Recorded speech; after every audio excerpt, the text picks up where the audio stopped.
کہ آل محمد کی، اہل بیت کی، معصومین کی ولادت ہوتی ہے یا نزول ہوتا ہے؟ یہ ایک چیز سرکار دعا فرمائیں گے، یہ ایک چیز اختلاف کا شکار ہوگا۔ اس میں ایک عقیدہ پایا گیا ان کی ولادت ہوتی ہے، ایک عقیدہ پایا گیا کہ ان کا نزول ہوتا ہے۔ یہ ہماری طرح پیدا نہیں ہوتے، یہ نازل ہوتے ہیں۔ ان کا دنیا میں آنے کا طریقہ ہم سے مختلف ہے۔ اب میں نے، کیونکہ میں ذاتی طور پہ بحیثیت طالب علم میں عقیدہ نزول کا قائل ہوں، ٹھیک ہے، میں عقیدہ نزول کا قائل ہوں۔ میں نے اپنے عقیدے پہ دلائل دینے ہیں۔ بہت اچھے۔ آپ نے دیکھا ہوگا کہ عدالت میں ملزم مدعی خود نہیں کھڑے ہوتے، وکیل کھڑے ہوتے ہیں۔ وکیل نے دینی ہوتی اپنی اپنی دلیلیں، دلائل۔ وکلا کے دلائل کے بعد جج نے فیصلہ کرنا ہوتا ہے کس کی دلیل مضبوط ہے، ٹھیک ہے۔ وہ جج جو ہوتا ہے وہ موقع پہ نہیں ہوتا، بقوہ اس نے دیکھا کوئی نہیں ہوتا، پتہ اسے نہیں، اس نے صرف دونوں وکلا کی دلیلیں سننی، دلیلوں کے بعد اس نے فیصلہ کیا۔ اس کا مطلب ہے کہ دعویٰ جتنا بھی بہتر ہو، دلیل مضبوط ہونی چاہیے۔ یہی وجہ تھی کہ خدا نے قرآن میں دعویٰ کیا، 14 کو دلیل بنا کے بھیج۔ قرآن دعویٰ بن گیا، 14 اس کی دلیل بن گئے۔ اب میں نے ممبر پہ دعویٰ کیا ہے کہ آل محمد کا نزول ہوتا ہے، دعویٰ اگر میں نے معتبر کیا ہے تو دلیل بھی میرے پاس معتبر ہونی چاہیے۔ اب لڑائی نہیں ہے، جھگڑا نہیں ہے، میں یہ نہیں کہوں گا کہ آپ مجھے ہی ٹھیک کہیں گے، دوسرے کو غلط کہیں گے۔ صلوات سارے حضرات مل کے بلند آواز سے پڑھیں گے، اللہم صلی علی بسم اللہ جی۔ میں قطعاً یہ نہیں کہوں گا کہ آپ مجھے کہیں کہ آپ ہی نے جو کہہ دیا، میں کبھی بھی، ذاکر صاحب ہے تشریف لے آئیں، میرے بات پڑھیں گے، بس میں یہ 2 دلیلیں آپ کو دوں گا، بالکل مختصر سے لمحے پڑھوں گا، لیکن ایک حق ضرور ادا کروں گا۔ کم از کم مجلس کے اختتام پہ آپ یہ ضرور کہیں گے کہ ممبر کا حق ادا ہوا۔ میں نے سرکار دینی ہے دلیل نزول پہ، توجہ میری طرف پوری کیجیے۔ ایک عقیدہ یہ ہے کہ یہ پیدا ہوتے ہیں جی ماؤں کے شکموں میں ہوتے ہیں، جیسے ہم دنیا میں آتے ہیں یہ ویسے ہی آتے ہیں۔ میرے 11ویں بادشاہ کا بڑا خوبصورت سا فرمان ہے، میرے مالک نے فرمایا کہ ہم ماؤں کے شکموں میں نہیں، ہم ماؤں کی دائیں ران پہ ظہور کرتے ہیں، ہم ماؤں کے شکموں میں نہیں آتے۔ اب آئیے قرآن کھولتے ہیں، قرآن سے پوچھتے ہیں کہ آل محمد کا نزول کیسے ہوتا ہے۔ قرآن نے ہمیں انسان کی خلقت بتائی، توجہ پوری رکھیے گا سرکار۔ خدا نے ہمیں بتایا کہ بے شک ہم نے انسان کو خلق کیا نطفے سے، اِنَّا خَلَقْنَا الْإِنسَانَ مِن نُطْفَةٍ أَمْشَاج، ہم نے انسان کو ایک قطرے سے پیدا کیا، ایک نطفے سے پیدا کیا۔ اس کا مطلب ہے کہ خلقت بشر ہمارے سامنے آ گئی، جو نطفے سے ہو وہ بشر ہوتا ہے۔ بس بڑی آسانی سے آپ نے چلنا ہے، قطن میں نہیں کہوں گا نعرے لگائیں، کھڑے ہو جائیں، داد دیں، نہ، بالکل نہیں، خاموشی سے سنیے گا، بالکل خاموشی سے سنیے گا، لیکن سمجھیے گا ضرور۔ اس کا مطلب کہ پہلی بات یہ طے پا گئی کہ جو نطفے سے ہو وہ بشر ہوتا ہے۔ خدا نے معیار دے دیا، جو نطفے سے ہے وہ بشر ہے۔ اب آپ کا جس کے ساتھ تعلق اچھا ہو، اس مولوی سے جا کے پوچھئے گا کہ جی جو اللہ کے نبی عیسیٰ تھے یہ نطفے سے پیدا ہوئے تھے، یہ نطفے سے تھے؟ نطفے سے تو ہو نہیں سکتے کیونکہ باپ ہی نہیں تھا۔ نطفہ ہوتا ہے باپ سے، باپ تھا نہیں، اس کا مطلب کہ عیسیٰ نطفے سے نہیں۔ اب قرآن سے پوچھ رہے عیسیٰ نطفے سے نہیں، عیسیٰ کیسے؟ اب آدھے من امر اللہ، یہ اللہ کے امر سے ظاہر ہوا، نطفے سے نہیں، یہ امر سے ظاہر ہوا۔ ٹھیک ہو گیا، طے پا گیا، عیسیٰ نطفے سے نہیں، قرآن کہتا عیسیٰ کو میں نے امر سے ظاہر کیا۔ اب جب 12ویں نے آنا ہے، اس عیسیٰ نے کھڑا ہونا ہے پیچھے، 12ویں نے کھڑا ہونا ہے آگے۔ سر پہ قرآن رکھ کے بتاؤ جس کا مقتدی نازل ہوتا ہو، جس کے پیچھے نماز پڑھنے والا نازل ہوتا ہو، اس کے جو آگے کھڑا ہے، اگر پیچھے امر ہے تو آگے کھڑے ہونے والے پہ واجب ہے کہ وہ اولے الامر ہو۔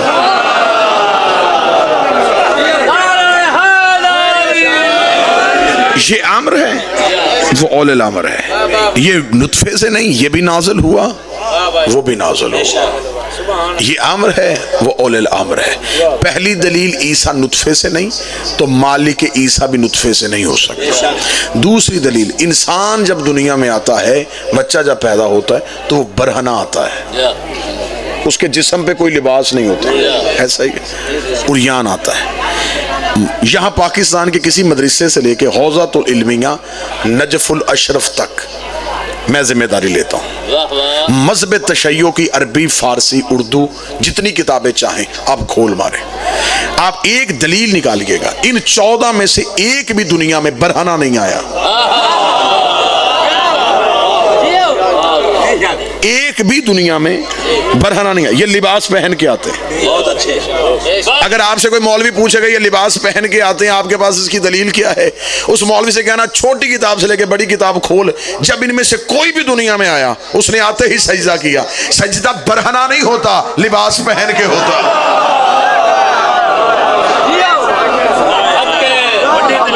برہنہ سجدہ ہو ہی نہیں سکتا۔ سجدے کے لیے ضرورت ہے کہ آپ نے سطر کو ڈھانپا ہوا۔ اس کا مطلب اگر انہوں نے دنیا میں آتے ہی سجدہ کیا ہے تو وہ لباس کے ساتھ آئے تھے۔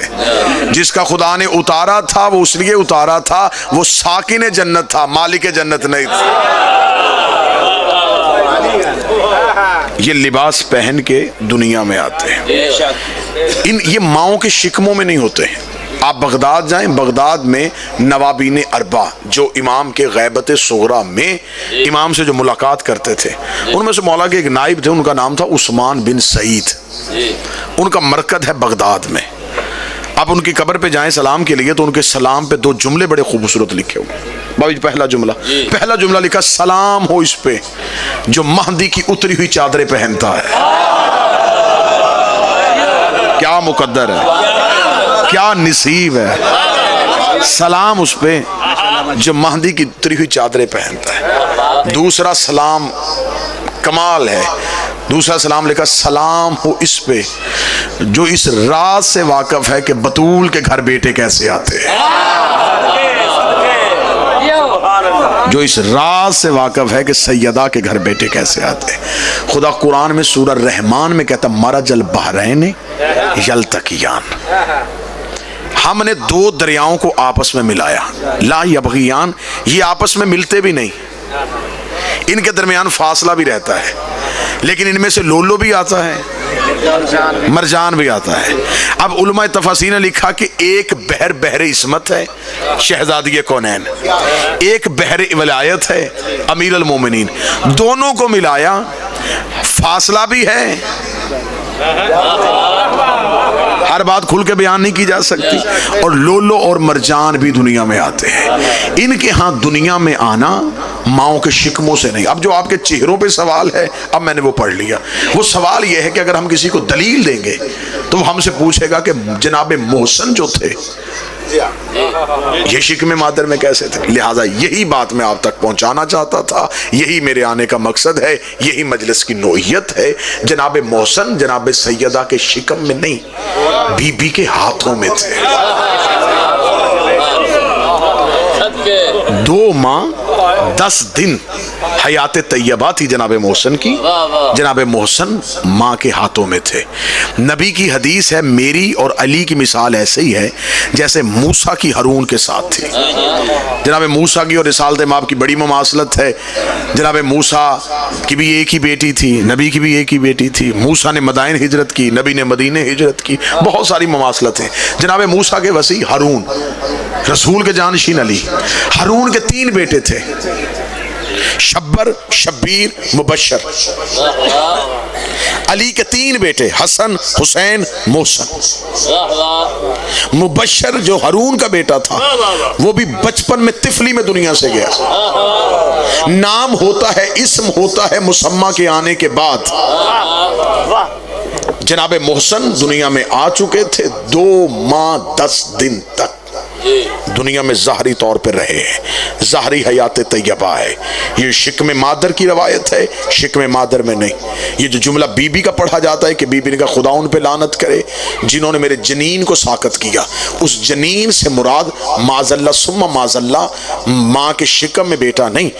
معصوم سے پوچھا گیا مولا یہ جو جنین لفظ کہا گیا، جنین لفظ کہتے ہیں چھپی ہوئی چیز کو، جس چیز کو چھپایا گیا ہو اسے جنین کہا جاتا ہے. اس لیے اردو میں لفظوں کی کمی تھی، انہوں نے کہا جنین عربی میں کہتے ہیں چھپی ہوئی چیز کو، اور بچہ بھی ماں کے پیٹ میں چھپا ہوتا ہے لہٰذا اسے بھی جنین کہتے ہیں. بی بی کا کہنے کا مقصد یہ نہیں تھا کہ انہوں نے میرے پیٹ میں یا شکم مادر میں میرے بچے کو ساقط کیا یا معاذ اللہ ثم معاذ اللہ حمل کو ساقط کیا. بی بی نے کہا انہوں نے میری چھپی ہوئی چیز کو کاٹ دیا. اس کا مطلب یہ تھا بی بی نے کہا انہوں نے مجھے شہید کر کے میرے سینے میں جو توحید کے راز تھے انہیں منقطع کر دیا، راز توحید کے سلسلے کو منقطع.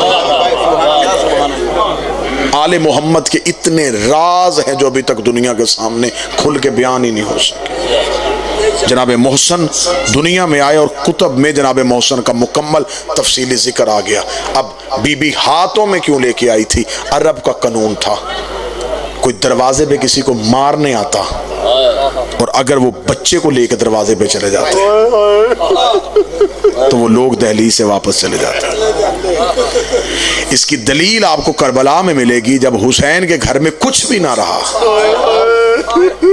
تو حسین نے جھولے سے اصغر کو اٹھایا، ہاتھوں پہ اٹھا کے حسین چلے. یہ قوانین عرب میں سے ایک قانون تھا کہ بچہ ہاتھوں میں ہو تو دشمن حملہ نہیں کرتے تھے. مجھے ممبر کی عزت اور تقدس کی قسم ہے کچھ لوگ فضائل کے مقصر ہیں، کچھ مصائب کے مقصر ہیں. مصائب کی حقیقت بھی نہیں پڑھی جاتی. کہہ دیا جاتا ہے کہ بی بی کے دروازے پہ 36 لوگ آئے یا 40 لوگ آئے.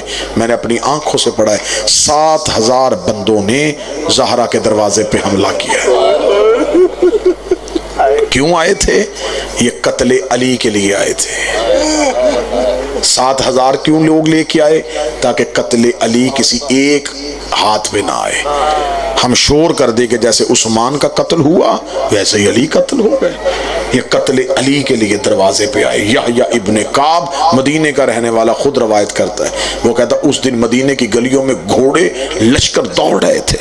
یحییٰ کہتا میں نے اپنے دروازے سے باہر نکلا، میں نے گھوڑے سوار کی لگام میں ہاتھ ڈالا. میں نے کہا کیا ہوگا مدینے میں؟ جنگ چھڑ گئی؟ اس نے کہا جنگ نہیں چھڑی، بطول کے دروازے پہ حملہ ہو گیا. 7000 لوگ علی کو قتل کرنے کے لیے دروازے پہ آئے. اب روایت سنیے گا یہاں پہ. جب یہ لوگ دروازے پہ پہنچے تو شہزادی اپنے حجرے میں، امیر المومنین اٹھنے لگے. شہزادی نے قدموں پہ ہاتھ رکھا، فرمایا علی آپ نہیں جائیں گے، میں ہوں محافظ ولایت علی. تحفظ کے لیے ابھی بطول زندہ ہے. جناب سید اپنی جگہ سے اٹھی تو شہزادی فضا گر گئی قدموں میں. لوگ کہتے بی بی جب تک کنیز زندہ ہے آپ باہر نہیں جائیں گی. ابھی آپ ذاکر صاحب سے کہہ رہے ہیں جناب فضا کی عزت، اتنی عزت ہے اس بی بی کی، یہ ماں کے بھی آگے کھڑی رہی ہے، بیٹیوں کے بھی آگے کھڑی رہی ہے. بی بی فضا یوں ہاتھ پھیلا کے حجرے کے باہر کھڑی ہو گئی. کتاب کے جملے ہیں، بی بی ام ایمن روایت کر رہی ہے. بی فضا نے کہا نہیں شہزادی جب تک میں ہوں آپ نہیں جائیں گے. اب اکیلی جناب فضا آئی ہیں دروازے پہ، اور دروازے پہ پوری گلی بھری ہوئی ہے لوگوں سے، رش ہے. بی فضا دروازے کے پیچھے کھڑی ہو گئی. دروازے کو زور زور سے پیٹا جا رہا تھا. باہر سے آواز آئی من انت، کون ہے تو؟ بی فضا کی آواز آئی انا جاریت زہرا، میں زہرا کی کنیز ہوں. باہر سے کسی نے اونچی آواز میں کہا اینا اینا علی، ہمیں بتا علی کہاں ہے. فضا کی آواز مشغول فی جمع القرآن، علی قرآن جمع کرنے میں مصروف ہے. انہوں نے کہا علی کو باہر بھیج ورنہ ہم تھوڑی دیر میں دروازے کو آگ لگائیں گے، بغیر پردہ کروائے ہم اندر آئیں گے. یہ لفظ شہزادی زہرا کے کان میں چلا گیا. کتابیں کہتی ہیں بی بی بے ساختہ اٹھی اور دروازے کی جانب دوڑی. دروازے پہ جا کے بی بی نے ہاتھ رکھے گا. پہلے بول رہی تھی فضا انا فاطمہ بنت محمد، اب میں فاطمہ بول رہی ہوں. غربت دیکھنا، بی بی خود اپنے گھر میں اپنا تعارف کروا رہی ہے.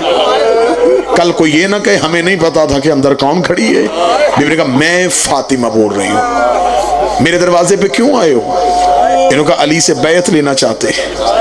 بی بی نے کہا میں علی کو مسجد میں بھیجوں گی، خبردار میرے دروازے کے اندر نہ آنا. میں ایک ایک لفظ چھپا کے پڑھوں، زہرا کا مجرم بنوں؟